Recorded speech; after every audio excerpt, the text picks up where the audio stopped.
Hey there, investors. Today we're going to be talking about how to keep your costs low when working with a contractor, both subbing out the job and working with a GC. But also, we're going to be talking about permitting processes and more. This question actually comes from one of our viewers, one of you who reached out to us and talked to us over a Zoom chat. Us is referring to myself and my partner, Austin Carroll, whom is a realtor in the Maryland area.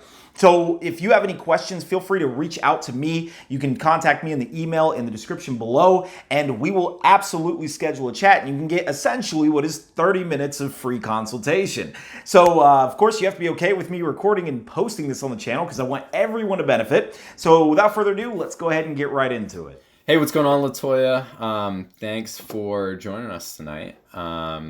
You had asked a bunch of different questions, kind of going all over the place. So let's get started. What do you got for us? Alrighty. So my first one is, do you guys have any tips to ensure that you stick to your reno budget and the proper contingency before jumping into an actual physical reno? So just to make sure, are you referring to a reno budget that you've made with just a GC or a reno budget that you just kind of formulated yourself? Formulated myself. And that actually will go into one of my later questions of not doing renos with a GC. So you're kind of self-managing. So how, if you did not have a GC, when you're doing your spreadsheet, planning out your budget, and you say, I have $55,000 to spend on this reno, how do you make sure that you hold your contractors accountable for that and manage change orders and the like to make sure that you stay within that and in your budgeted contingency? So I guess I'll start off on this one to say that there's when you're doing all the GCing yourself and you're subbing out, it really is up to you to make sure that you have the proper size renovation budget, like you actually know the math on that. But also, your subcontractors are not going to be interested in what your budget is, or they shouldn't really be. They're going to give you a price, and then based on that price, you can make a decision not to work with them or to work with them if it's going to fall within your budget. So oftentimes your subs, they're just going to be like, look, the fact that you have 55K is fine, but my price to install this HVAC system is $7,000. So really it's like kind of like making sure, okay, did you budget this appropriately? So almost goes into a question which we may go into of how do you estimate your rehab costs? Because that's something you're going to need. And then how do you place enough buffer room? Because something will always go wrong. It's like universally going to happen. But before I go into all of that, is there any opinion you have on this as well? Yeah, I mean, your biggest thing is going to be your scope of work.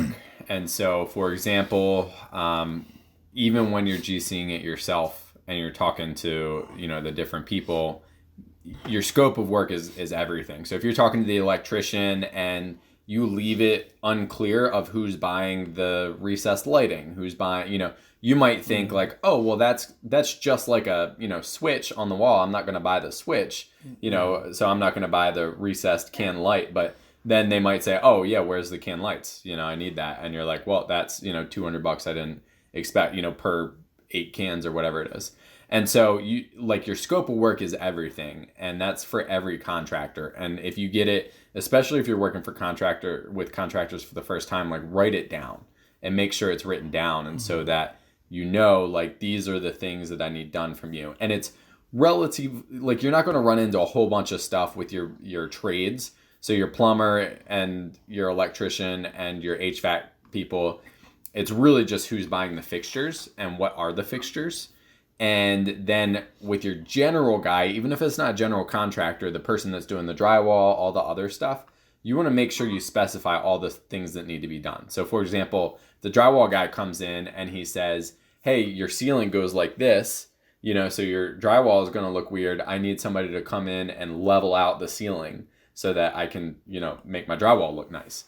Or very typically on a drywall installer as well, there will be places where the framer didn't put what they call a nailer. And so it's a specific place that the drywall guy needs a board, a 2x4 or something like that, so that they can drill into that corner. Because otherwise it might just be left open, and they can't drill into that corner, and then somebody puts their hand in it, the whole board kind of breaks. And so things like that there's going to inherently be some of that you get wrong in the beginning. But those are the types of lessons to start learning of like, oh, I got a change order for this, so let me make sure it's in there next time. Like, oh, we never specified who was putting the doorknobs on the doors. We talked about installing the doors, but not the doorknobs, and so like all of those little things, or like, the door stops, like that keep your doorknob from making a hole in the drywall, different things like that. So that's going to be your biggest thing and keeping people on track, whether it be a general contractor or whether it be people that you're subbing out to, is write the scope of work, make sure it's very specific and who buys what. So, if it's different material, what material are you buying? Even if it's, basically labor only, well, does that mean if he's doing the drywall, if you're paying him, per board of drywall, is he bringing the drywall mud? Are you buying the sanding sponges, or is that like a tool? Those types of things. So I'm going to answer this question in a way that comes from a person who absolutely has no idea of construction. And, it's like, all right, I don't know what's really required for insulation. What you do know is the things that you're aware of, like generally the finishings, like the flooring, all the faucets, all of that stuff, anything that's a preference item. That's what I like to call it. And so those are the costs you can most easily control because you already know about them. You can go around and count the sinks. You can count the amount of cabinets you're going to have. You can count, the flooring, how much per square footage, and then they'll tell you to adjust it based on like vinyl planking. You're going to need 10% extra on top of the square footage of the house, the surface area you're going to cover. So those are the things you can control. So what I do is I create a master spreadsheet of, okay, these are all the preference items. Okay, preference being this is actually like, it dictates the color and the style of the home. Most contractors are going to make you pick that out anyway. After that, you can if you have that list and you say, hey, look, like Austin said, here's what I'm going to buy. I'm going to buy all these preference items. I'm going to supply that, the lights, all those fixtures, and the flooring. You pay for everything else. That means you don't have to know all the different plumbing pipes and the different gauge wires and the different couplings and brackets and crap. You're not going to have any clue how much they should actually need. You say all that, you give me a all-inclusive quote on those items plus your labor for when you're subbing it out. So for your drywall guys, I'll give you the paint, but you let me know exactly how much you need as far as, all the drywall, the nails, and everything else you're going to need. And so that is what, for me, I use to kind of stay on budget is like, okay, at least I can control those items. I don't know if you have any feedback based on that, but that's how I do it personally. Yeah. So. I mean, that's a good way to do it too. And I think one of the things to try to eliminate is how often a contractor is just going to Home Depot. If you can, this is something that it's honestly something that I'm still working on, but it's, you should be able to know 95% of the stuff you're going to need up front, except for maybe, how many 2x4s or whatever you need, which they're going to be buying anyways. And you can get it all to a staging place. And this is like, we're still trying to figure this out is like, you don't necessarily want it all at the house at once, but you can get bulk discounts through Lowe's or Home Depot or wherever you're buying it from. By essentially getting it all in one. In Home Depot they call it the bid room order. And so if you get an Excel spreadsheet, we send it to our lady over there. She discounts it all, anywhere from 10 to 30%. And so you're getting a good discount on that as well. So on top of that, that's another kind of just like pro tip. And one of the reasons why sometimes it's better to GC it yourself, because your contractors a lot of times aren't putting that forethought into it. They're just, what do I need today? Go to Home Depot, get it. And they're leaving 10 to 30% on the table of bulk discounts that you could get. Keep in mind, obviously, this is much more possible when you actually know construction. So my channel, based as one that comes from a person who doesn't know construction, I will not know what to buy.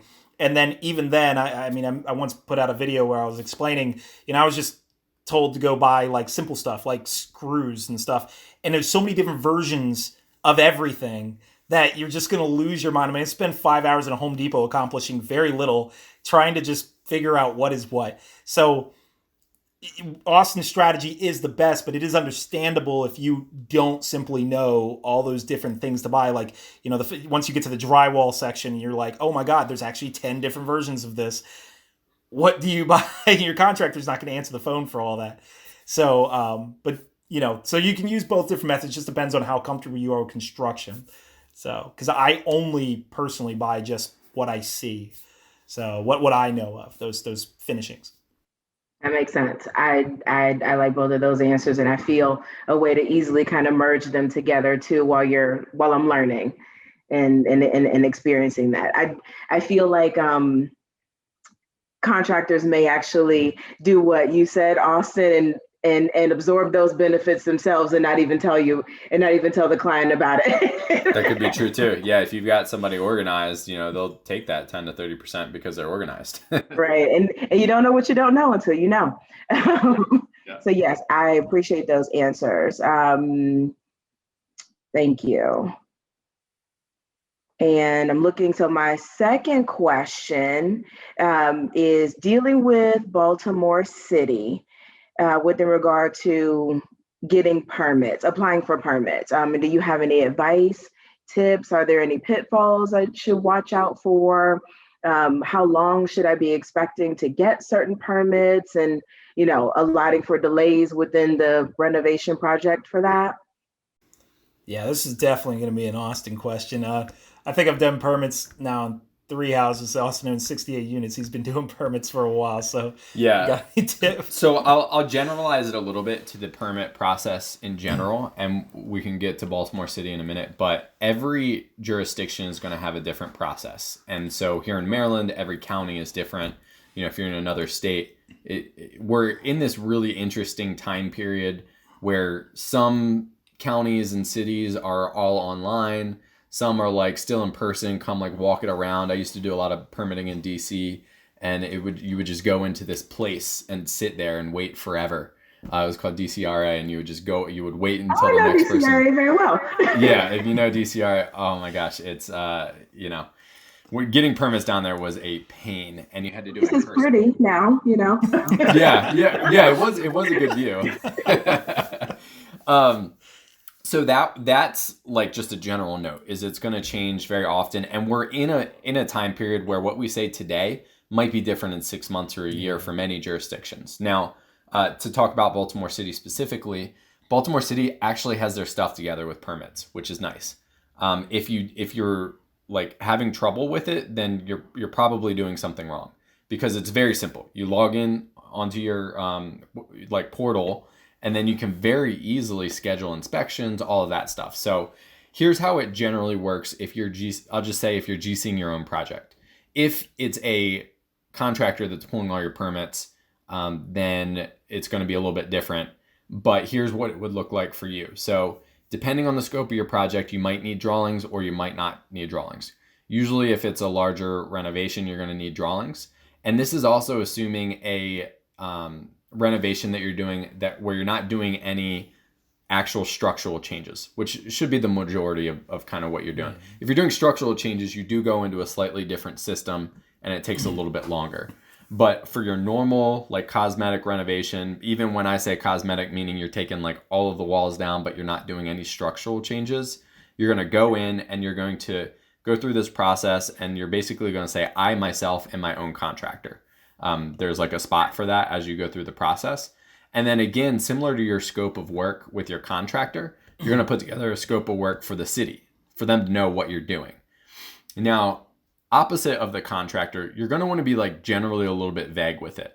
So like you kind of like play this like, how vague can I be while also being specific enough that they understand what my project is? Because let's say you end up putting 15 doors in instead of 13 doors, like you don't want them coming in and an inspector saying like, hey, I'm counting 15 doors here, not 13. Not that they would necessarily do that, but again, you just want to be vague enough. And so it's like, reframing all exterior walls and interior walls, new kitchen, new bathrooms, things like that.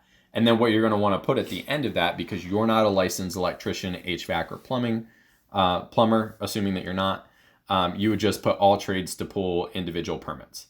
And so you pull that general building permit, and then you're going to put the cost of it in. Now, when you put the cost of it in, that's how they calculate the cost of your permit. I'll tell you what my first boss told me, who was an architect, as I was going and, walking through things, basically saying and I don't know if this is right or wrong, but this is what I do, is like I put the labor costs of things. I don't put the, cost of the cabinets and things like that. Generally, they're just going to say like, oh, does this make sense? $20,000 for a full gut renovation and labor, maybe not bad, but you're basically just self-reporting yourself. Sometimes they'll come back and say, hey, we think this is low. It's at least $35,000 or something like that. Other times they'll just let it go and your permit cost is a little bit lower. So just know that you're most of the time, and with Baltimore City, you're essentially putting in what your permit cost is going to be when you put that number in there. Other types of permits are going off of the square footage or something. So like a demo permit is usually based off of the square footage that you're demoing, not off of the cost of it. So that's going to be your like main permit for the house. And then your plumber, electrician, HVAC guys are going to pull permits underneath of that. And so those are really the only 3 people that need to be licensed if you're doing the renovation yourself and GCing it, and then they'll pull their own permits. Now, if they're with the program, their permit should take no more than 3 or 4 days to process. You know, like it really shouldn't be that long to get a process going unless there's something wrong with their they might have something wrong with their license, or they need to renew and put one of their new insurance applications in because they need to make sure that this, like the city has an up-to-date, hey, this person's licensed and bonded. And so if that's lapsed for whatever reason, you might just hit them at that point in time. So know that if there's a delay longer than like 4 days, it's probably not the city. It's probably something with your contractor, or they haven't adjusted to the online system or something like that. Now, where you might get delays is with scheduling inspections. And so this is something where like every once in a while I have somebody be like, oh, it's a month before the next plumbing inspection. Usually that's not the case. In the beginning of COVID, there was some crazy stuff going on. But usually if you're waiting longer than a week for an inspection, then there's probably, and you can check that yourself. It's pretty fast, actually. Yeah, you could put in, if you have your permit number, you can go in and you put in an inspection in Baltimore City and see when the next available date is. And so, we could do a video on that later of like actually like logging in and showing you how to do that. But that's something that like once you make an account with Baltimore City Permits and you go in there, you'll see it says inspection schedule. You hit that, put in your permit number, put in what inspection you need, and then you don't need to schedule it, but you can at least see when the next available inspection is. And you're gonna want to get on top of your contractors. It's always a pet peeve of mine when I say, when they're like, oh, it's gonna be a week or 2 weeks before a plumbing. And I mean, I'm just like, did you not know you were going to finish today? Or at least like within like, give yourself a couple day buffer. But if you know the permits are taking a while, then like schedule it a little bit sooner. So that's definitely a pet peeve of mine. You can always cancel it or move it before the day of. But that's generally how the permit process would work with you GCing your own thing. You put in your main building permit, then your trades put in their permits, and then you will schedule all building inspections. So like framing is a building inspection, insulation is a building inspection, and then you're going to schedule your final at the very end, and then your trades are going to schedule their own rough-in inspections and their own final inspections.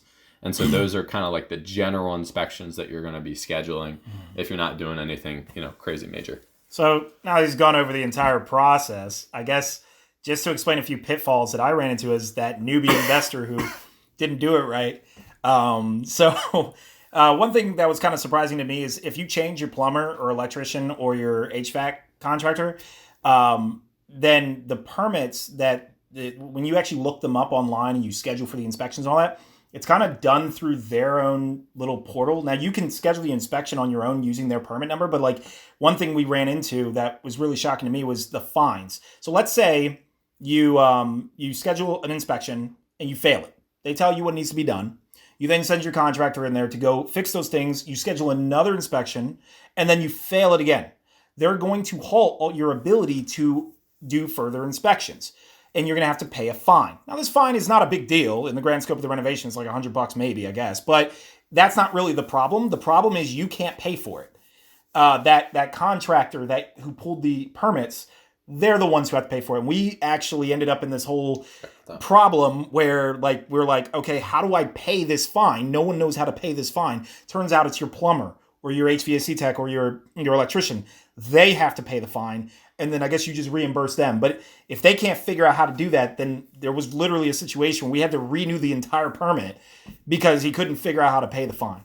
So my advice on that situation is not to stick with necessarily one contractor or whatnot, but it's just don't schedule the next inspection until you know for a fact that what they said needs to be fixed, it has been fixed. Like you are very aware that it has been fixed. I wouldn't even schedule it ahead of time because, as Austin said, they'll be like, I'll get it done Thursday. So you schedule it Friday, and then turns out it's all not done.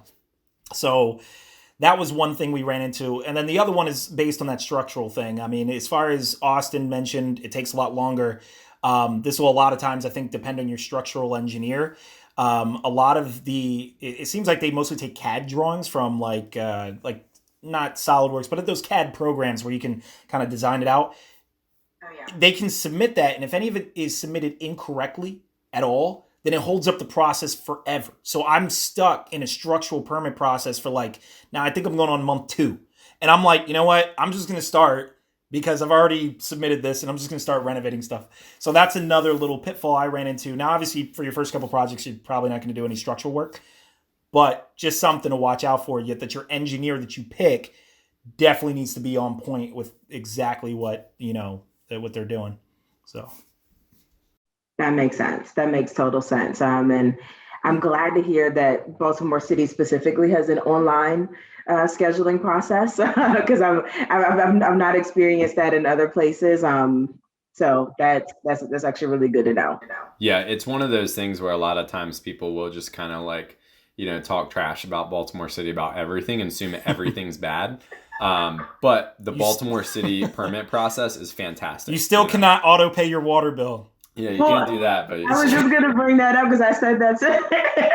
I said, oh, you can do this online? Oh, you can do that online. I was very surprised. To be fair, anyone who has that perspective may have also been used to Baltimore's old system where you couldn't do it online, or at least when I started, I couldn't do it online. I didn't know how to. The quick track system where you had to call in. Oh, so inspections. You're talking about inspections. So now you can schedule the inspections online. It is a breeze. It is beautiful. Yeah. But before, you had to call this phone system for every single permit you wanted to inspect, and you're sitting on the phone for 30 minutes trying to schedule all these inspections. So that was the system I was used to. But like I said, that changed a little bit before COVID. Yeah. So. Okay. I like it. So it looks like we have time for one more question probably. So if you have one.